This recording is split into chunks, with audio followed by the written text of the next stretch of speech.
Welcome to Spellfacers Solitary Stories, a place where the imagination thrives through the telling of a tale brought forth from two commanders facing 1v1. Stories formulated from deck testing describe the possibilities of the multiverse that we know and love. This episode is called Arena 1, Dominaria. What happened? Where am I? Clouded within her mind, darkness and confusion began to spin out of control. Having never felt this type of sensation before, Narset stumbled to her knees, trying to hold on to the world so it would stop spinning, if only for a moment. Clarity came as the fog in her visions began to lift. The room Narset was in was dark and dusty, with the smell of mold and decay. As her vision began to clear, she saw a small cyclone of dust settle around her. Quickly she realized, this is not where I had expected to be. This is not the monastery back in Tarkir. A thunderous snap filled the dome-shaped arena, as if dozens of giant trees had buckled from a strong wind. A muffled voice began speaking, but Narset could not make out the words. The ringing in her ears still had not subsided from the initial burst of noise. Slowly, the mumbling began to become clearer and clearer with each passing second, until she could finally hear the words say, "To fight for your survival." Survival? Wait, what? Come again? Whose survival? Me? Mine? This isn't right. This is all wrong. Coming to her feet, Narset bellowed out, "Hello? Can you hear me? There must be a mistake. I'm not supposed to be here." No answer came as her words weren't heeded as the masculine voice continued to speak over her objections. "You have been selected from a wide range of impressive beings from all over the multiverse. Commanders such as yourselves will be brought here to fight in dueling combat, for the chance to become more powerful than you could possibly imagine. Tonight, you fight here. Here is where you shall be until only one remains. Here you will know what mettle resides within. Here you begin your story in the arena." With the last word uttered, the arena's dome ceiling flashed a blinding white light, causing Narset to wince in pain. The blindness subsided quickly, only to find herself being surrounded by an energy paneling in a square-shaped perimeter no bigger than an elephant is wide. She noticed that there were 4 floating hedrons, one in each corner around her. Without notice, the hedrons pulsated a bluish hue of light that connected to one another in a clockwise direction. Against her better judgment, Narset reached out to one of the walls of light. Her fingers barely brushed the perimeter as a surge of energy shot up her arm, creating a whip-like sensation striking her mind, causing her to shriek and collapse. A voice entered her mind. It was the same voice she heard bellow across the arena. "That was a mild warning, my dear," he began. "You cannot cross the command zone threshold on your own accord. It's against the rules. You can free yourself from the zone when you are ready to enter the fray. And by that, you may want to give it some thought, as you won't be protected within these walls. Furthermore, any additional rash disregard of the rules will commence your forfeit, and you will be eliminated from the contest." To her surprise, as soon as the voice left, she felt immediately better, as if the whiplash had never struck her in the first place. Getting to her feet, she noticed in the distance stood a figure surrounded by a similar command zone. No doubt, her opponent. "I wonder who they are. Why were we selected to fight one another?" "Never mind, Narset," she shook herself out of a curious rant. "You have bigger things to worry about." On the other side of the arena, another being had a very similar entrance into this place of contest.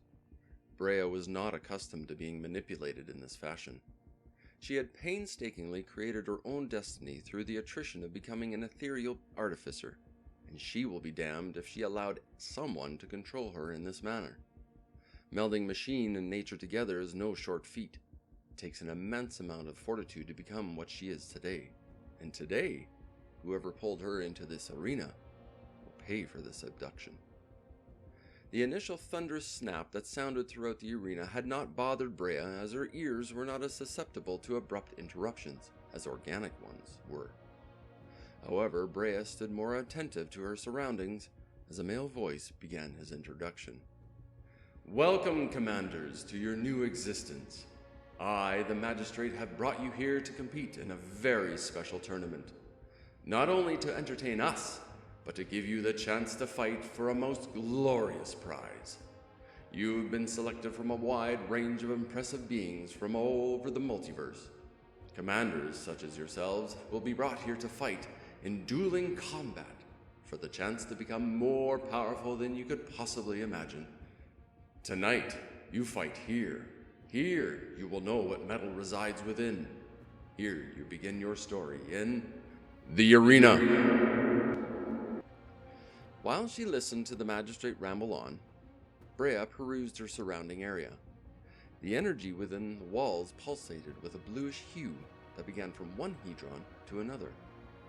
Brea recognized this as a powerful force field, not unlike the one she had encountered on the plane of Zendikar. If these were the same, she dared not touch it. Brea deduced that this energy was meant to keep her inside this glowing zone. But why trap me inside if I'm here to do battle, she thought to herself. As she pondered, a voice could be heard in the distance, yelling at the masculine voice that bellowed across the arena. She saw a woman trapped in a cage similar to her own. Her first opponent, she thought confidently. But why keep us in cages if we were meant to fight one another? Is this some kind of staging area from where we conjure our spells? She thought for a moment on this new concept, when her concentration was interrupted by a voice that came from within her mind. "Well, aren't we the smart one?" "Yes, you are correct in your assumption. The command zone is to keep you here until you are ready to fight alongside your forces. To do that, well, you're a smart one. You figure it out." Fueled with contempt, Brea applied that negative energy to focus her mana to prepare for her assault upon her opponent. "This is not the day that I cease to exist," she blurted aloud. "I will get out of here, and when I do, magistrate, I'm coming for you." To fetch what Brea needed, it required her to pay a small amount of her essence to access her mana. She winced from the pain as a small portion of life fell away. Seemingly, the mana had manifested around her in a beautiful scenic form. This was not something Brea had experienced before. Amazed to behold such wonder, she felt in awe of the power to achieve this level of psychic manifestation. If the magistrate can manifest my mana into physical projections, then he may be a little more of a threat than I thought. As Brea pushed through the awe, she saw the manifestation of her opponent's first portion of mana. This is going to be quite the encounter, Brea thought. It would be easy to get swept away in the awe by the beauty of the mana itself. Brea braced herself for this next bit. Sometimes retrieving mana can prove to be quite shocking, and rightfully so. If she was going to win this battle, she would need to create some steam to vent her frustrations toward her opponent. As it did before, the mana manifested around her, fluctuated for a moment, then melded with the one that stood before. "That's not distracting in the slightest," she said as she shifted her glance away from the scenic bloom. To further her contempt towards the magistrate, Brea was not going to allow them any pleasure from her oohing and awing every time mana manifested around her. With her allotted mana, gracefully she extended her left hand above her head. Mana began floating around her arm, traveling upwards, finally encircling around her third finger. The mana solidified into a ring with one sole purpose. Brea allowed herself a moment of pleasure as she breached a small smile and whispered to herself, "So good." On the opposite end, Narset saw that her fellow competitor began producing mana in a way that she was not familiar with. Momentarily distracted by the manifestation, she shook off the voice in her head and followed suit. Narset focused on the mana she needed. With a quick stab of pain she felt in her abdomen, the mana was at her will. As it was on the other side of the arena, her mana also transformed into a visual spectacle behind her. "This is beautiful," Narset thought. "But I wonder, Is this for our benefit? No. This is more likely a spectacle of some kind, showcasing us in a way for others to see what we are preparing to do. This is a level of projection I have never seen before. Shaking herself back to reality. Enough distractions, Narset. Focus. Brea, settling into her strange surroundings, drew within her mind. She knew of a familiar method to manage what she can peer from moment to moment. Jace. Yes, Jace will do nicely. In the past, we had the ability to transport the real versions of whomever we encountered to aid us in battle. These days, after the mirrored incident, what we conjure are copies of the real deal.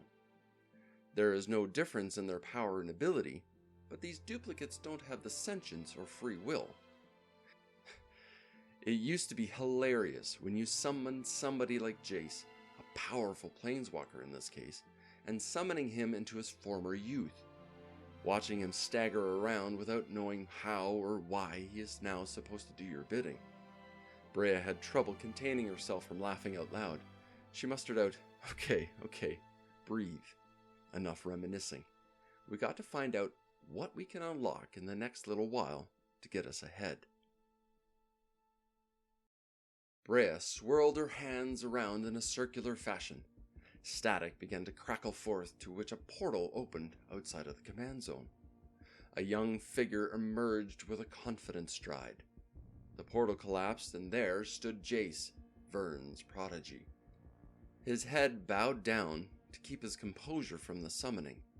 Summoning sickness is unnerving even to the most powerful of beings. Brea paused for a moment. Reaching towards Jace, she manifested a device in her hand. The device formed the shape of what looked like a shallow bowl. With a flick of her wrist, the device flew over to Jace and clamped itself to the back of his skull. Surprised by the impact, Jace lurched forward and stumbled a couple steps, but managed to stay upright. He straightened himself and returned to his bowed position. As Jace staggered, Brea took in a breath and slowly let it out, as if she too felt the impact of the clamp. With that, she closed her eyes to refocus on what's to come. Having calmed her nerves, Narset tapped into her peaceful side. All around her a lovely meadow appeared with the serenity of flowing grass and leaves, playfully whisked in the wind.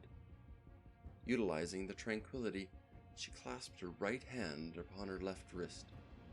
Mana began flowing around her arms, focusing on the back of her left hand. There, a signet emerged, finishing with a small flash of light. Narset smiled confidently. She knew that these little signets go a long way to further her agenda in a shorter timeline. Being able to cast difficult spells earlier than they are supposed to is the key to victory. With the signet in place, Narset continued planning on what she could do next. Vision of her next move crossed Brea's mind. She hesitated for a moment, as the next incantation was not going to be a pleasant one. Remembering how blood-stained her journey was to acquire it from Dominaria did not bring her calm feelings. Painfully, she tapped into that vision and felt a surge of life whisked away, quickly filled with a sense of dread. It was a grave calculation, one that would bring her closer to achieving victory, only with the cost of oneself. Again, pain, shocking pain, coursed through her body. Any more of this, she thought. We may as well just hand the match over to my opponent. Refocusing herself, Brea began an enchanting ritual that brought its original owner great torment. In a circular motion with both her arms, thin strands of black mana emerged from her aether and began forming a circle, tracing the air with every movement of her hands, creating a whirlpool of black mana. Thrusting her hands quickly back to her body, the black circlets swirled in front of her a moment and swiftly encircled her waist. Finishing with a puff of black mist, the enchantment was complete. Looking down, Brea knew the torment that would befall her in the coming moments. Her thoughts were interrupted by a cry from across the room. The enchantment was a success. It had found her target. With that, a sense of replenishment soon followed. "This is going well," as Brea laughed aloud. "Compose yourself," she thought. "We'll need to prepare for what's to come." Thank you for tuning in to the first installment of Arena 1, Dominaria. If you enjoyed what we do here at Spellfacers Solitary Stories and want to support the channel, please like, subscribe, and share with your friends. Doing so helps the channel continue to create new adventures. And don't forget to click the notification bell to let you know when the next chapter of the story has arrived.